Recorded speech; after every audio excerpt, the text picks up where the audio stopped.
This is Gabriela on the scene today with Talk Network Radio. We have a real treat for you just around the corner, and that is Empowered Living with Jeff Byrd. Jeff is the owner of Jeffrey Byrd Coaching, and he will be coming to you weekly to teach you more about empowered living. Now, let's join Jeff already in the studio. Hello and welcome. I'm Jeff Byrd with Jeffrey Byrd Coaching, and this is Empowered Living. Now today we've got a real treat for you. This is something I've been wanting to do for many, many years now, and finally all the pieces came together and the time became right, and we're going to have a story that is going to move you and inspire you and really open up your eyes to some realities that are very, very powerful and very, very meaningful. So I want to introduce you to a good friend of mine, Steve Johnson. And Steve, thank you so much. I know it's been an uphill battle getting to this point where we're able to do this today, but thank you so much for being willing to share your story and for joining me on the show today. Sure. Anytime I can give my testimony, I'm happy to do it. Well, I'm glad because it's a great testimony. And so I think I first met you back in 1997 when I was a technician and I was doing some work on your van. Mm-hmm. And then sometime later, you were the director of the Independence Center, which, if you don't know, is a Center for Independent Living. It's an advocacy group for people with various types of disabilities. And Steve was the director there for 29 years after having worked for several other years there doing other roles. And you kind of got pushed into the directorship, and that lasted for 29 years. Yeah. And you touched a lot of lives that way. And then I ended up on the board over there. And as we got to become friends and talking, you shared the story that he's going to share with you all today, which I've never heard anything like it. It's one of the most powerful, moving stories from anyone I happen to know personally that I've ever heard. So with that being said, and no further ado, Steve, I would like to turn the floor over to you and let you share your story with us today. Talking about being put on the spot. Yep, that's what I do. Now, I was thinking about it this morning, this particular story. And it's amazing to me. It's really just a moment in time. It wasn't, a story, so to speak. And, it all occurred in a day's time. And, when I look back over my life, that's been way, and probably for a lot of people, you have certain short moments of time that really change the whole direction of your life or put you on the path that you later find out God wanted you to be on. And like when I became disabled 60 years ago, I at that time it was just a moment in time. I had no idea it was going to change my whole life or what it even meant. But what I want to do is focus on a story or moment that, when I tell this, it's like I almost feel guilty, like I didn't do anything to earn this, and that reminds me of, God's grace. You don't have to. But I just feel like fortunate, and I wish more people could have experiences like this that they can look back on in their life and it can help shape them and motivate them throughout life. But I had become disabled through a spinal cord injury in my backyard when I was 18, high school. Getting ready to graduate and was going to go to Virginia Tech. I was going to end up in Vietnam on the RTC, which who knows how that would have affected me. Right. But suddenly, in an instant, when I fell in my backyard, that whole path was changed. And this is 1967.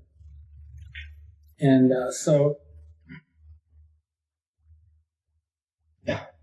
back in the 60s, Of course, medical technology was different, not as advanced, and treatment of people with all types of disabilities, including spinal cord, were, just evolving. And so they had treatments that they used and help people survive the trauma and of an injury and start the rehab process and try to do what was needed to keep the person surviving. And in my case, the doctors, they actually only gave me 50-50 chance of living. And they said if I hadn't been in the kind of physical shape I was in, because I was kind of a fanatic, exercise fanatic, and they said I probably wouldn't have survived the trauma. But the priest came in, gave me my last rites. Wow. I was in, so, the outlook was bleak. Of course, the parents don't know what to do. Everybody wants to blame themselves, and nobody had anything to do with it. But as a young man, I'm 18 years old, know nothing about injury and nothing about this kind of thing. And, I had plans for college and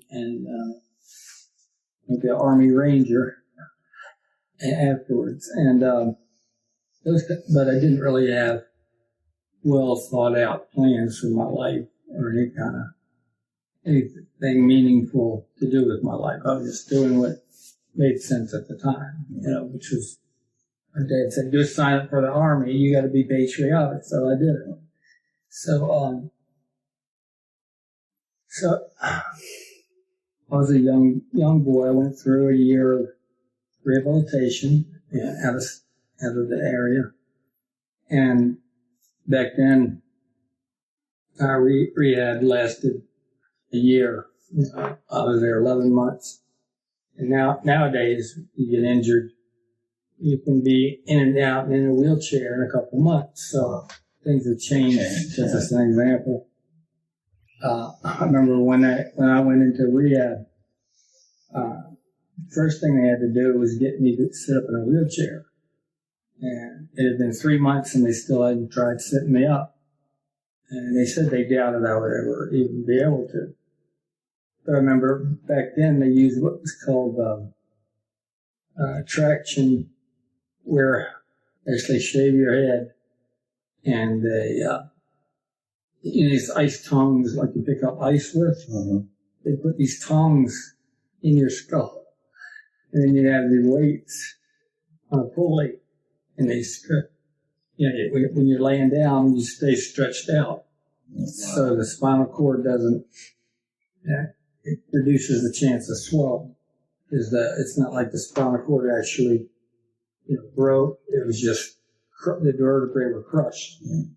So the best course of action then, rather than surgery, was just stretch it out and see if they would fall back in place, and I could survive the trauma of that. So that was about 3 months of torture, just before I could even go to rehab, So once I got there, they had to teach me to use the wheelchair and all this stuff, and I didn't know what I wanted, what I was going to do with my life now. I mean, it was kind of funny. While I was in the rehab unit, I got a notice from the Selective Service saying my number had come up and I had been drafted, and to report for duty that summer. That's kind of funny. But after I put in my 11 months there, now my parents had kind of modified the house a little bit, the bathroom, so I could live at home.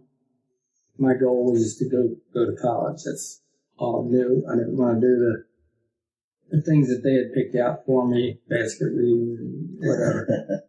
So I made a deal with a counselor. I'll give you a book report every week. Let me double up with my physical therapy, and so I can get out of here and go to college. So they agreed to it. So, moving forward, I get home and making the adjustment to life, and sitting in a wheelchair, and a family adjusting to it, and everything's kind of new and challenging, and trying to figure everything out. And then, once you get in the routine, then some of the phases of grief start hitting you. Yeah, you get depressed and first denial and why me and stuff. And so I was still fighting through those stages. And for the most part, was moving forward. And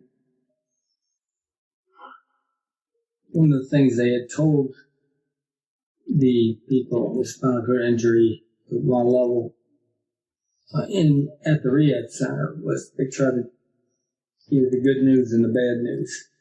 The good news is you're still alive. The bad news is by the time you hit 40, you're probably going to have kidney disease and be dead. Start preparing. So, it doesn't quite register.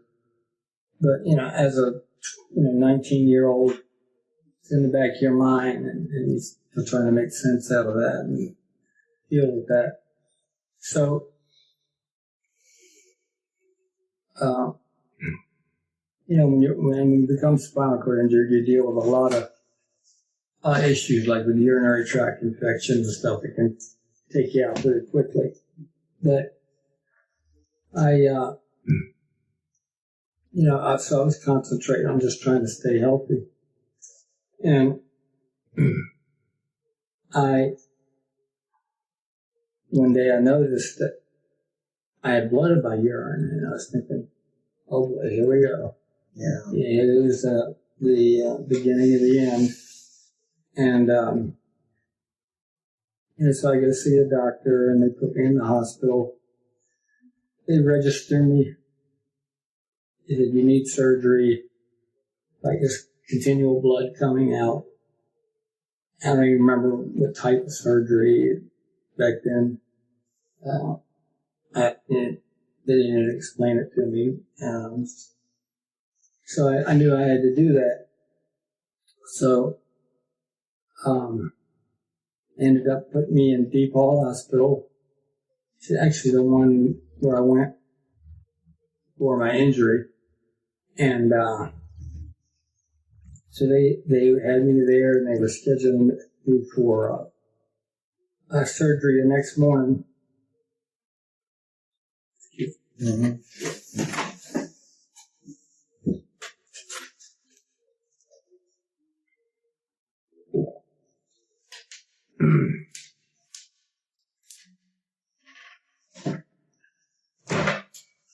So I'm at the hospital along. My parents had already left for the evening at 8 or 9 o'clock.